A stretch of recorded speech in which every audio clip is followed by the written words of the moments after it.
अनुपमा, कैसे हो आप? क्या कहना चाहोगे? Oh my God, looking so gorgeous. और सोशल मीडिया से तो हमेशा कनेक्टेड रहे हो आप अपने फैंस से। अगर आप टीवी पे नहीं हो तो सोशल मीडिया में स्पिरिचुअली एंजॉय कर रहे हैं। बताइए क्या चल रहा है लाइफ में आजकल? लग रहा है काफ़ी रिसर्च की है मेरे यस, बारे बिल्कुल। में। या thank you so much. And अभी तो सबको मालूम ही है कि मैं स्पिरिचुअलिटी में थी, क्योंकि न्यू ईयर आया था तो मेरा मानना था कि मैं भगवान से शुरुआत करूं, क्योंकि ऑलमोस्ट जो लोग होते हैं, मैं कभी भी क्लबिंग से शुरुआत नहीं करती हूँ, क्योंकि लोग जो है 31 दिसंबर को उसके बाद क्लबिंग जाना पसंद करते हैं। दैट इज़ नाइट में, मतलब मैं उनको गलत नहीं बोल रही हूँ, that's her choice, him choice. लेकिन मेरा मानना है कि मुझे इस टाइम पर वृंदावन जाना था। मैं फ़र्स्ट टाइम लाइफ में वृंदावन गई, और मतलब वो पीस जो था ना, वो अभी तक मैं नहीं भूल पाई हूँ। एंड इतना पॉजिटिव, इतना ज़्यादा। अब तो अयोध्या का भी बहुत चल रहा है, तो मैं उस चीज़ से रिलेट कर पा रही थी, और मुझे लगा कि काश मैं थोड़े दिन और रुक जाती तो शायद वहीं से मैं अयोध्या भी चली जाती।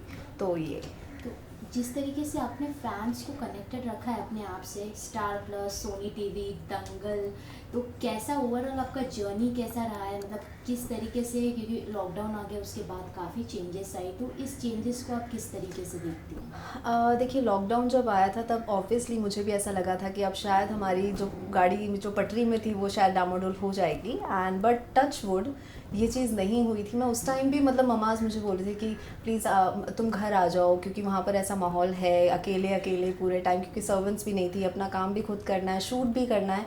और उस टाइम पर मैंने बालाजी के शोज़ किए थे। एंड ये चीज़ बहुत बड़ी चीज़ है कि अगर उस टाइम पर जब किसी के पास काम नहीं था, बहुत रेयर इंडस्ट्री में लोग बचे थे जो जो काम कर रहे थे। एंड उस चीज़ के लिए मैं सच में ब्लेस्ड हूँ, और मैं यही चाहूँगी कि थ्रू आउट ये चीज़ चलती ही रहे।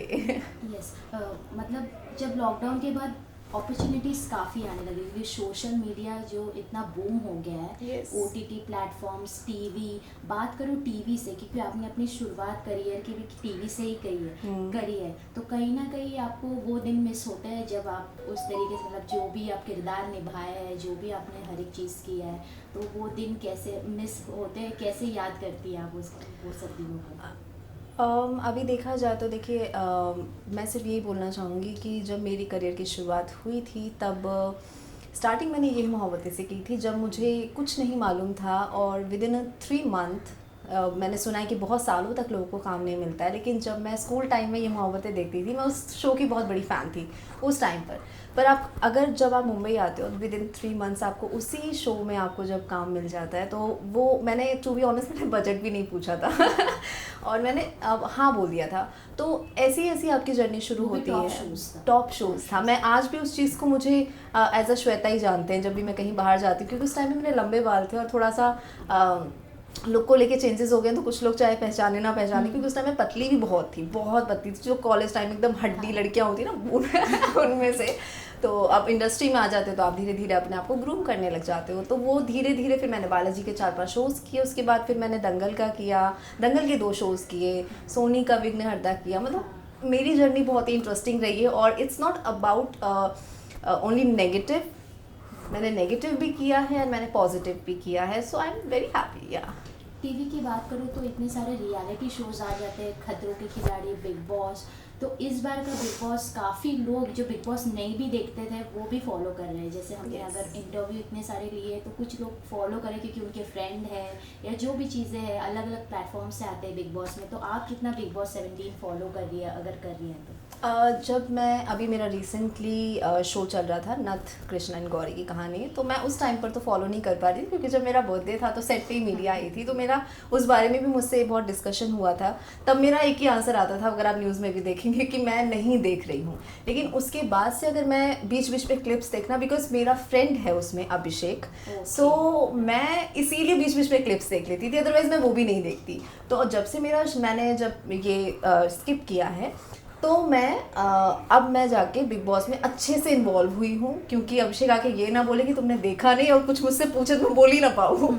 तो मैं तब से देखने लगी हूँ बिग बॉस। तो जैसे आपने कहा अभिषेक आपके फ्रेंड रहे हैं, तो अभिषेक का कैरेक्टर बताइए, क्योंकि इस बिग बॉस में पूरे उनके ऊपर इतना कहा जाए तो बहुत कुछ हुआ है नेगेटिव, फिर भी उन्होंने उस चीज़ से पॉजिटिव ही निकाला है। बात करूँ उनकी जो एक्स गर्लफ्रेंड रही ईशा, जो उनके साथ इतने साल रही है, उन्होंने उनको डिफेम किया है, जबकि अभिषेक ने ईशा के बारे में कभी कुछ ऐसी गलत बातें नहीं कही है। तो आपको मतलब बताइए कि अभिषेक कैसा लड़का है, उनका कैरेक्टर कैसा है?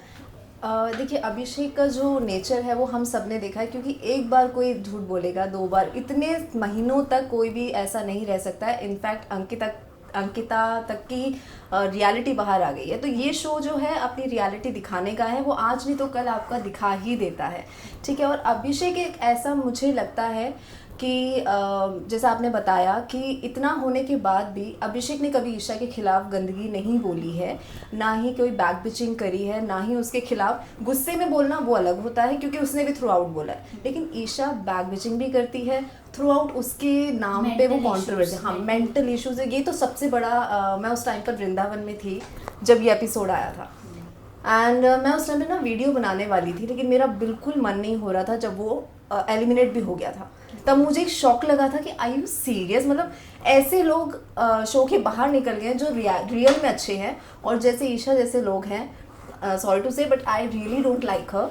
और वो इस तरह से शो में बैठी है कि उसको एक बार तारीफ कर दी थी तो फिर वो तो झाड़ पे चढ़ गई।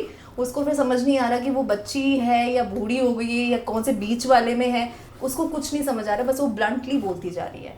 तो अभिषेक तो आप सभी देख रहे हैं, अगर कहीं भी अभिषेक गलत होता तो पब्लिक से भी तो कुछ गंदा आता ना। आप कभी भी देखेंगे तो पब्लिक उसको इतना पसंद कर रही है, इतना प्यार कर रही है। और मुझे ये चीज़ देख के बहुत अच्छी लगी थी जब वो इवेक्ट भी हुआ था, तब होता है ना कि आप वीडियो बनाना चाहते हो, लोगों ने बहुत बनाई थी वीडियोस, और मैं भी बनाने वाली थी, पर मैं ऐसे स्पिरिचुअल जगह में थी कि मैं अपना मूड ख़राब नहीं करना चाहती थी। और मैंने इसलिए बिग बॉस उस टाइम पे देखा भी नहीं, मुझे मालूम था क्योंकि समर्थ और ईशा, ये महान जो 2 लोग हैं, ये सिर्फ उसी को टारगेट करके यहाँ तक पहुँचे हैं। और जैसे ही वो चीज़ खत्म हुई तो तुरंत समर्थ भी बाहर हो गया, ईशा भी चली गई, वो जो टनल तक छोड़ने वाला सच में छोड़ कर आया। हाँ, तो कहीं ना कहीं हम ये कह सकते हैं ईशा और समर्थ की जो गेम है वो सिर्फ अभिषेक की वजह से ही है। देखिए, आप हम सब ने देखा है कि ईशा और समर्थ का गेम प्लान ही अभिषेक है, उसके अलावा ना वो समर्थ आगे बढ़ा है। आप अगर ईशा को हटा दो ना, समर्थ दिखता ही नहीं है। ईशा भी उसी की वजह से दिख रही है, मैं तो उसको नाम ही नहीं ले रही हूँ, बात करते हैं हम सिर्फ समर्थ की। तो समर्थ थ्रू आउट अभिषेक पे रहा है, और इतनी ज़्यादा पोकिंग, मतलब मैं ना देख के मुझे तक गुस्सा आ जाता था। वो होता है ना जो सलमान ने बोला था कि एक थप्पड़ जो मारा तो रिएक्शन जो आया था कि एक और मारना चाहिए था, कि एक और क्या 10 और थप्पड़ मार दे कोई इंसान। मतलब अगर जैसे मैं बिल्कुल काम टाइप की, अगर मुझ पे भी कोई इतना प्रेशर बनाएगा, इतना पोकिंग करेगा, तो किसी का भी हाथ उठ जाएगा। तो मतलब, और बिग बॉस अभिषेक के लिए क्या है वो तो हम सब जानते हैं, और सब ने बोला है, जिग्ना जी भी बोल रही थी अभी, हम सभी बात कर रहे थे इस बारे में, तो वो तो बहुत बड़ी बात है बाबा। कहीं ना कहीं हमने अभिषेक का जो जर्नी देखा है वो उन्होंने काफ़ी सुधार लाया, जैसे एग्रेशन, भले उनका एक नेचर है, सब इंसान में एक वो पार्ट होता है। अगर आप किसी उस चीज़ को आप पोक करोगे या कुछ गलत बोलोगे तो कहीं ना कहीं सिर्फ ये होता है कि उसका परसेंटेज कम ज़्यादा होता है।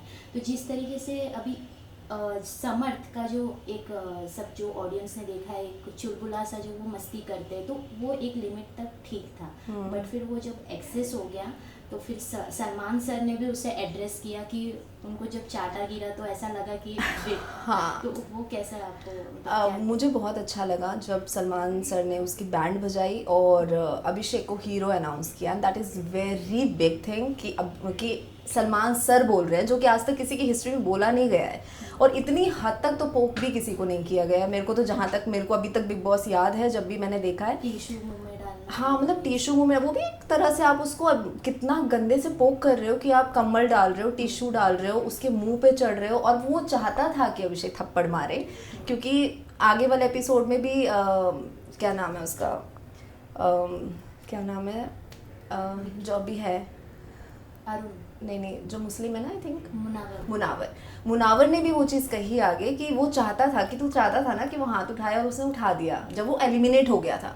तो वो कहीं ना कहीं नहीं, वो 100% चाहता था कि वो एलिमिनेट हो जाए। और उसने बाहर जाके जब उसको पता चला ना कि मुझे ऑडियंस कितना हेट कर रही है इस चीज़ को लेके कि अभिषेक पे हाथ उठाया, अभिषेक को इतना पोक किया, इस वजह से तू बाहर हो गया, तो वो अब कह रहा है हाँ मैंने तो जान के किया था। बट वो जान के तब से ही कर रहा है, वो जब उसको आइडिया भी नहीं था, कि वो बोल रहा है कि मुझे, मैं एज अ गर्लफ्रेंड ये चीज़ें कर रहा था कि ईशा को इतनी सारी चीज़ें बोली जा रही थी, बट ईशा को तो वो क्या बोल रही पहले वो भी तो देखो ना। मतलब अगर वो खुद से नहीं आगे आ रहा है तो तुम क्यों बीच में आ रहे हो। जब भी ईशा और उसकी लड़ाई वो खुद ही घुस जाता था, तो वो तो सभी देख रहे हैं कौन गलत है। और हालांकि हमने अभी एक इंटरव्यू में ईशा का देखा है कि ईशा कह रही है कि मतलब अभिषेक के साथ उनका कोई रिलेशनशिप नहीं रहा है, वो उनको पसंद करते थे और अभिषेक वो नहीं करती थी उन्हें, लेकिन अभिषेक उनके करियर के बीच में आ रहे थे ईशा के। इसके लिए उन्होंने ये कहा है कि अगर मेरे करियर के बीच में कोई आएगा तो मैं उनके साथ ज़रा भी नहीं रहूँगी या उन्हें एक्सेप्ट नहीं करूँगी। जबकि समर्थ वैसे नहीं है। समर्थ ने भी एग्रेशन दिखाया उन्हें कहीं ना कहीं, बट उनको वो डिफाइन करते हुए नज़र आ रही है कि वो बस गर्लफ्रेंड बॉयफ्रेंड का नॉर्मलाइज झगड़ा है। तो उस पर क्या कहना है? देखिए मैं सिर्फ इस बारे में डीपली तो नहीं, मैं एक ही लाइन बोलूँगी कि अगर ईशा इतनी सही थी तो जब वो बिग बॉस में आई थी तो फिर क्यों अभिषेक के पास आने की, दोबारा रिलेशनशिप में आने के लिए ट्राई कर रही थी क्यों। और जबकि उसका बॉयफ्रेंड ऑलरेडी बाहर था और जब वो आया तो उसके चेहरे का रंग जैसे नहीं उड़ जाता है, तो फिर वो क्यों हुआ था। जब आप करंट बॉयफ्रेंड को एक्सेप्ट नहीं कर रहे हो तो आप क्या एक्सपेक्ट कर रहे हो कि वो एक्स को एक्सेप्ट करेगी? बिल्कुल भी नहीं करेगी वो। और ऐसी जो मेंटल हेल्थ पे जो चीज़ें बाहर आके भी कृष्णा ने उससे पूछी कि आप ही को पता था कि उसको फोबिया है और आप ही ने सबसे ज़्यादा मजाक बनाया है। और ये चीज़ें ना अपनों को पता होती हैं कि आप किससे डरते हो, किससे चीज़ें करते हो। वो लिफ्ट में तक नहीं जाता है, मतलब वो बंदा कैसा है, वो सीढ़ियों से जाता है। उसकी कितनी रील्स, कितनी वीडियोस पुरानी 2 साल पुरानी वायरल हुई है। तो फिर आप कैसे, मतलब तब आप उनका कैरेक्टर खुद ही एस्टिमेट कर लो कि क्या मैं क्या बोलूँगी इस बारे में भी। बात करें अंकिता और विक्की की, उनका गेम कैसा लग रहा है आपको? अगर देखो मैं सच बताऊं, अंकिता का तो सिर्फ नाम है, इसीलिए मुझे अंकिता भी क्या ही लग रही है। बट विक्की ने जेन्युइनली अच्छा खेला है, जबकि वो इस इंडस्ट्री से भी नहीं है। उसने फिर भी जहाँ तक उससे हो सकता था उसने वो चीज़ की है। पर अंकिता सिर्फ अपने आपस में ही जो लड़ रहे हैं, उनका खुद का कुछ समझ नहीं आ रहा है। वो दूसरों से विक्की को बात ही नहीं करने देती है, बस अपना ही। मुझे भी ना सच में ऐसा लग रहा था कि स्ट्रैटेजी है इनकी डेली, जो अभिषेक ने बोला ना कि डेली रात में आप लोग बात कर लेते हो कि अब हम कल मैं ये करूँगी, कल मैं गुस्सा हो जाऊँगी, तुम मुझे डेली मनाना तो ये वही है एग्जैक्टली। तो मैं तो यही बोलूँगी कि वो पूरा प्रॉपरली गेम उसने वो चीज़ जानकर की है, तो और क्या बोल सकते हैं। जैसे अभी बिग बॉस को अपने फाइनलिस्ट मिल गए, तो आपको क्या लगता है जितने भी लोग हैं जो नहीं होना चाहिए जो अभी है? देखिए मैं अगर देखो मेरे 2 पर्सपेक्टिव्स हैं कि अगर पहला मैं चाहूँगी कि अभिषेक ही जीते। हम निकालने की बात नहीं, हम जीतने की बात करते हैं कि अभिषेक ही जीते, बिकॉज एज अ फ्रेंड मैं वही चाहूँगी। लेकिन एज अ सेकंड पर्सन मैं अगर ये बोलूँगी कि उनका आजकल बिग बॉस नहीं बोलते, उनकी तो लाइन भी है कि बायस हो गए हो, फेवरेट्स चुनते हो, बिग बॉस पहले रही नहीं जो पहले थे आप, राइट। वो एक लाइन उन्होंने तो डंके की चोट पे बोल दिया कि मैं बायस हूँ और मैं अपने फेवरेट्स चुनूंगा। और सेकंड पर्पस बोलूँ जाए तो अगर आप ध्यान से देखेंगे पूरे कंटेस्टेंट में जो 4 या 5 बचे हैं, उनमें से प्रॉपरली अगर वो डिजर्विंग है तो अभिषेक की है, क्योंकि उसने फुल थ्रू आउट 1 डे से एंड तक उसी ने पूरा फोकस के साथ और उसने पूरा 100% दिया है। आप चाहे विक्की को ले लो, अंकिता को ले लो, मुनावर के तो अलग ही चिट्ठे हैं, उसके तो मैं बात ही नहीं कर रही हूँ। उसका तो एंड में भी पता नहीं, अभी भी वो पूरा कंफ्यूज ही घूम रहा है। और बल्कि जो अभिषेक और इसकी दोस्ती है ना, जो नाम ले रहे हैं, कोई दोस्ती नहीं दिखती मुझे। अभिषेक फिर भी करता है, लेकिन मुनावर उसको पॉइंट पे टॉन्ट मारता है, तो दिस इज़ नॉट फ्रेंडशिप। और उसको पता है, अब वो भी पंगे लेने लगा है अभिषेक, जो बीच में नाजिला का नाम ले रहा था तो मतलब ही नोज ना, अगर वो इतना शार्प माइंडेड है, इतना क्लियर है अपनी चीज़ों को लेके, तो मुझे लगता है कि हाँ वो इंसिडेंट मनारा भी है अंदर। तो जब मीडिया वीक हुआ था तो मीडिया अंदर जाके क्वेश्चन किए थे मतलब अंकिता जी से। मनारा के ऊपर एक एलिगेशन उन्होंने लगाया अंकिता ने कि मनारा चिढ़ाने के लिए विक्की से बात करती है, मुझे चिढ़ाने के लिए। और मैं ये नहीं कहूँगी कि वो गलत करिए, मुझे ऐसा लगता है कि मैं इनसिक्योर हूँ। लेकिन रोहित शेट्टी सर ने एक एपिसोड आया लास्ट डे, उन्होंने ये कहा आप ये सोच रहे हो कि मनारा गलत कर रही, मतलब विक्की अगर लड़कियों से हंस के बात कर सकता है तो मनारा क्यों नहीं कर सकती? तो आप अपने हस्बैंड को क्यों नहीं बोल रहे हो, मनारा को डिफेंड? देखो ये एक्चुअली जब रोहित सर ने ये चीज़ लाइन बोली थी कि उसका क्वेश्चन था कि अगर मनारा विक्की से बात हंस के कर रही तो आपको जेलसी हो रही है, राइट। और अगर मुझे लगा था कि वो चीज़ विकी को ना बोल के अंकिता को ही बोलना चाहिए था, रोहित सर को, कि आप जो मुनव्वर के साथ इतने क्लोज हो जाते थे, एज अ फ्रेंड हो या चाहे कुछ भी हो, अब मनारा से तो वो इतना हग नहीं कर रहा ना, इतना चिपक नहीं रहा है, लेकिन आप तो मुनव्वर को किस भी किया है आपने एज अ फ्रेंड, लेकिन विक्की ने वो चीज़ों को इतना हाईलाइट नहीं किया है। तो आप छोटी छोटी चीज़ें आप ना अपने हस्बैंड को ही आप जो है गलत दिखाने के लिए आपने पूरा ट्राई किया है। और एंड में मैं बड़े शॉकिंग हूँ, मैं अभी घर पे थी तो मैं ऐसे रास्ते में आते हुए देख रही थी क्लिप, तो उसमें अंकिता बोल रही है कि मुझे नहीं पता कि कि विक्की पता नहीं क्यों इतना नेगेटिव दिख रहा है, मैं पॉजिटिव दिखती जा रही हूँ। हेलो, आप ही नेगेटिव दिख रही हो, वो पॉजिटिव दिख रहा है। तो वो ना अब क्या है, अब घर जाने का टाइम आया है, राइट? तो अब उसको अपने सास को भी फेस करना पड़ेगा।